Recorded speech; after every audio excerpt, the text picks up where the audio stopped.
जिंदा कौमें, जिंदा समाज अपनी सामूहिक शक्ति के सामर्थ्य से सत्ता को अपनी चौखट पे झुकाते हैं और कमजोर समाज, लालची समाज, डरपोक समाज सत्ता की तरफ जिंदगी भर देखता रहता है। कहीं कश्मीर होता है, कहीं बंगाल होता है, कहीं अलीगढ़ होता है, मुरादाबाद होता है, मलियानाबाद होता है, सब कुछ चलता रहता है। लेकिन देखो वहां ये नहीं किया, वहां ये नहीं किया, वहां सिर्फ खबरें पढ़ता है और कुछ करता नहीं। जब हीरो चुनने की बात आती है तो हम हीरो के अंदर भी एक अजीब तस्वीर देखते हैं, क्योंकि हमारी संवेदनाएं अलग हैं। इसलिए कितना कन्वर्जन हुआ, किस लेवल पे हुआ, जो सुशील भाई कह रहे थे। लेकिन आज भी तो जो लड़की मुसलमान बनकर के शादी नहीं करना चाहती थी, हरियाणा में निकी तोमर को उसने गोली मारी कि नहीं मारी, हमने क्या किया? क्या प्रक्रिया है हमारी सरकार है ये कह के सो गए। कहीं अंकिता हो रही है, कहीं रूपेश पांडे हो रहा है, कहीं अंकित शर्मा हो रहा है। हम कर क्या रहे हैं? खबरें पढ़ते हैं और फेसबुक के माध्यम से, क्योंकि सबको लगता है कि मैं क्यों जाऊं, मुझे तो अपने बेटे को, बेटी को पढ़ाना है और उसे आईएएस पीसीएस बनाना है और फिर उस व्यवस्था में से अपने बच्चे को लूट का सामान सिखाना है। हम सब अपनी मार्कशीट को अच्छा बना करके अच्छे पद पे बैठना चाहते हैं, विदेशों में चले जाना चाहते हैं। लेकिन भारत भूखंड की रक्षा के लिए कुछ बेरोजगार टाइप के लोग लड़ेंगे तो कोई फर्क नहीं पड़ता है। यह हमारी मानसिकता है। हम भारत में रहते हुए भी अपने घर की रक्षा करने में असमर्थ हैं, इसलिए रास्ते ढूंढते हैं किसी तरीके से, कहीं कोई नया रास्ता मिल जाए, हम इधर निकल जाएं, उधर निकल जाएं।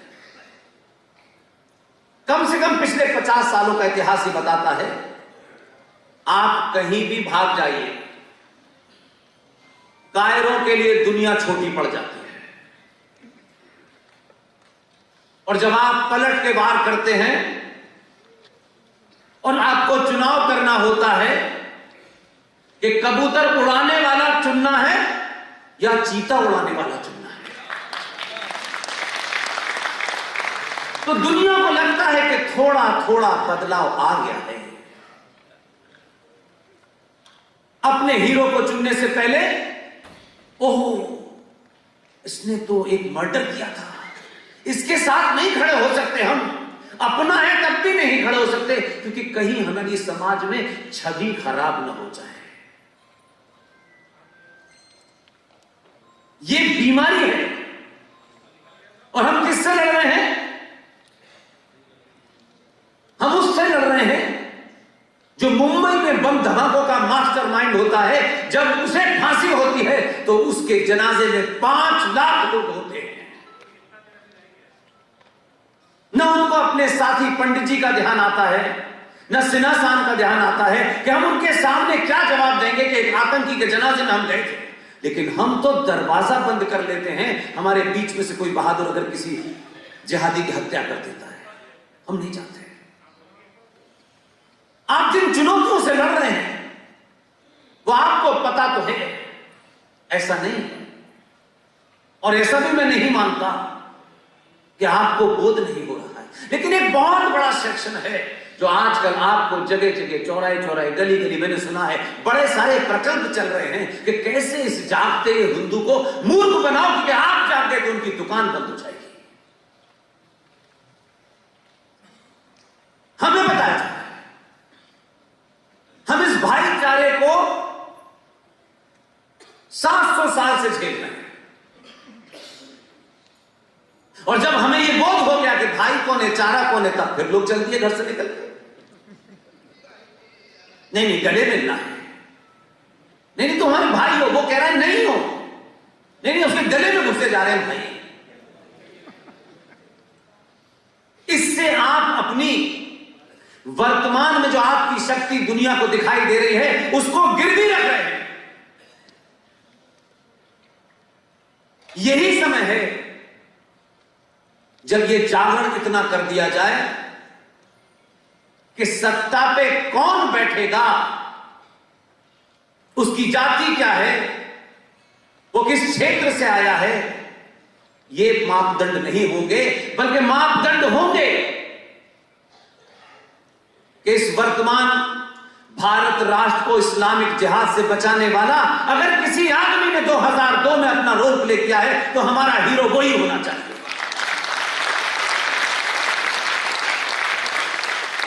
इसलिए पब्लिक डिस्कोर्स में इंटेलेक्चुअल खासतौर से संपन्न परिवारों के लोग इन बातों पे ताली बजाने से भी कतराते हैं।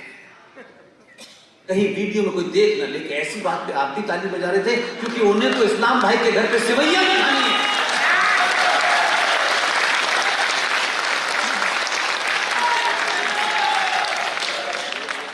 उस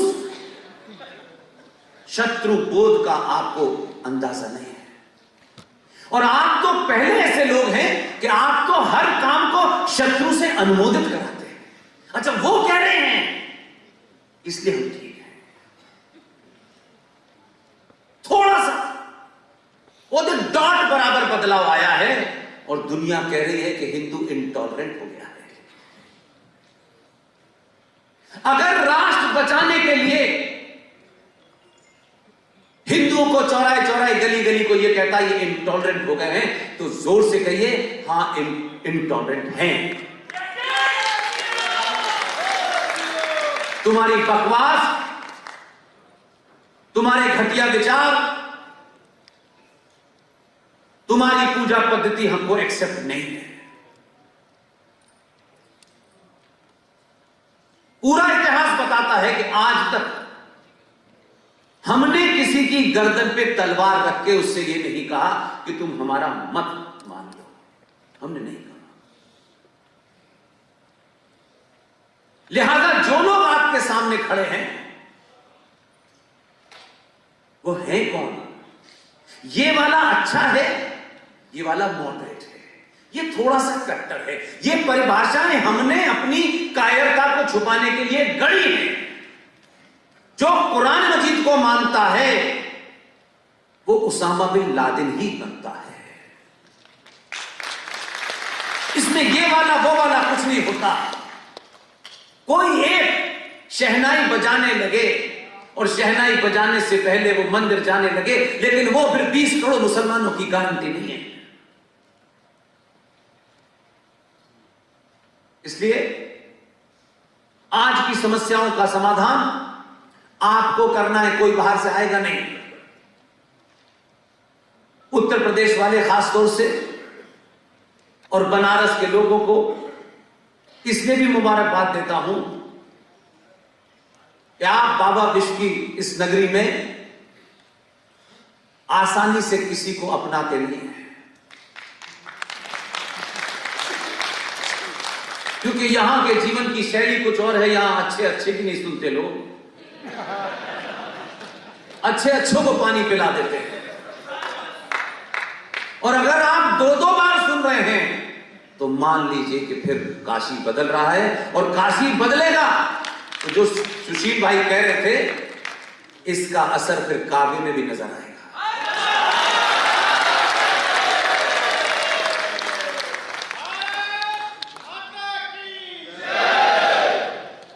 जो भारत माता की जय का नारा लगाए, अच्छी बात है, कोई बुरी बात नहीं। ये कोई पॉलिटिकल पार्टी का जलसा नहीं है। जो भारत माता का नारा लगा रहा है अपने घर जाए और जाके ये पता करे कि ये भारत माता 15 अगस्त 1947 को 21 लाख लोगों की लाशों पे आपको मिली थी। कायर लीडर और कायर समाज ने 47 से लेकर के 2020 तक 29 राज्यों में हिंदू माइक्रोस्कोपिक माइनॉरिटी हो गया है, लेकिन भारत माता का नारा लगा है। जब आप ये नारा लगाते हैं तो हजारों लोग समझते हैं कि भारत माता सुरक्षित है, कि भारत में बैठ के लोग नारा लगा रहे हैं, लेकिन उसके नीचे आपकी जमीन खिसक गई।